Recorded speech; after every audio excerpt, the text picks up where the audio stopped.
ねえねえ、すみれ。最近、ディズニーがジーナカラーのさんを解雇したことで訴えられてるって聞いたんだけど、どういうことなの？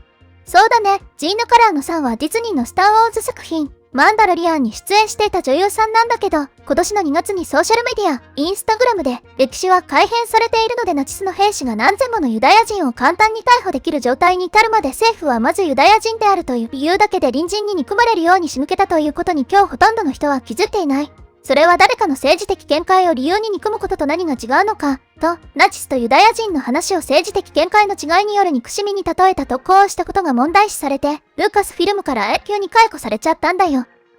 それってちょっと言論の自由が制限されすぎじゃない？たとえ極端な例えだったとしても、自分の意見を表明する権利はあると思うんだけどな。そう思うよね。でも、ディズニー側としては、あまりにも過激な発言は会社のイメージを傷つけるから、解雇せざるを得なかったんだろうね。でも、本当に不当解雇なのかどうかは微妙なところだと思うわ。なるほどね。で、その裁判はどうなってるの？実はジーナカラーのさん、イーロン・マスクさんから訴訟費用の支援を受けて、カリフォルニア州連邦裁判所に訴状を提出してディズニーを訴えてるんだよ。政治的見解を理由に差別されたっていう主張なんだけど、ディズニー側は裁判を避けようとして訴えの却下を求めたんだけど、判事はディズニー側のコースを却下し、それが通らなかったみたいなの。だから今後、裁判で争うことになりそうなんだよ。なるほど。でも、ディズニーは和解を求めたりはしないの？そこが問題なんだよね。もしこのまま裁判になったら、社内メモとか通信記録とか、いろんな証拠をディズニー側が開示しなきゃいけなくなるから、だからディズニーとしては、そういうのを表に出されたくないから、なんとか裁判は避けたいんじゃないかって言われてるわけ。なるほど。ディズニーにとっては痛いところを突かれそうってことね。でも、ジーナカラーのさんとしては、むしろ裁判で全部明らかにしてほしいんだろうね。応援してるファンも多いみたいだし。そうだね。ジーナカラーのさんはディズニー側から1話あたりこれだけのギャラを支払うから謝罪しろと謝罪要求を受けていたらしいけど、でもその要求も拒否してるみたいだし、最後まで戦うつもりなんだろうね。でも一方で気になるのが、同じく過去に政治的な発言をしてた共演者のペドロ・パスカルさんはなぜジーナカラーのさんと同じように解雇されなかったのかっていう疑問も噴出してるの。確かに。でも、なんでそんな差があるの？実はペドロ・パスカルさんにはトランスジェンダーの元弟がいるんだよ。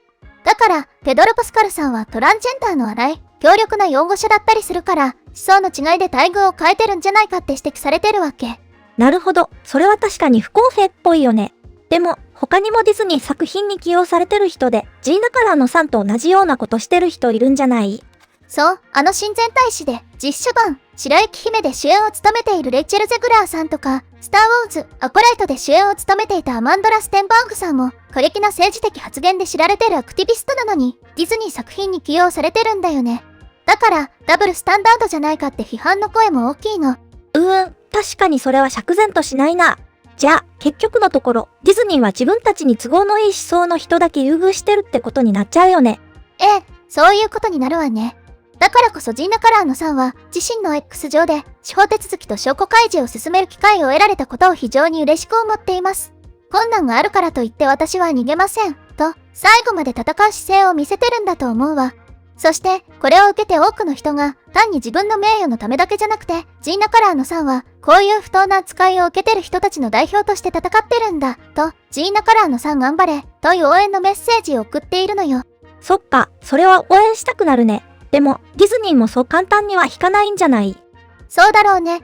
でも、ディズニーとしても、いろんな証拠が明るみに出るのは避けたいだろうから、どこかでは買いを持ちかけてくるんじゃないかなって予想もされてるよ。いずれにしろ、注目の裁判になりそうだね。そうだね。ジーナカラーのさんには頑張ってほしいね。最後まで戦って、ディズニーのダブルスタンダードとかいろんな問題を明らかにしてほしいよ。そう思うわ。世間の関心も高い話題で、きっと注目度の高い裁判になるんじゃないかなって思うから、これからの展開から目が離せないわね。じゃあ、今日はこの辺で終わりにしようか。みんな、最後まで見てくれてありがとう。動画の感想は、下のコメント欄で教えてね。もし、この動画が役に立ったと思ったら、高評価とベルマーク。チャンネル登録まだの方は、チャンネル登録もよろしくお願いします。では、また次回の動画でお会いしましょう。すみれの最新動画は左、おすすめ動画は右です。どちらも見てくれると嬉しいな。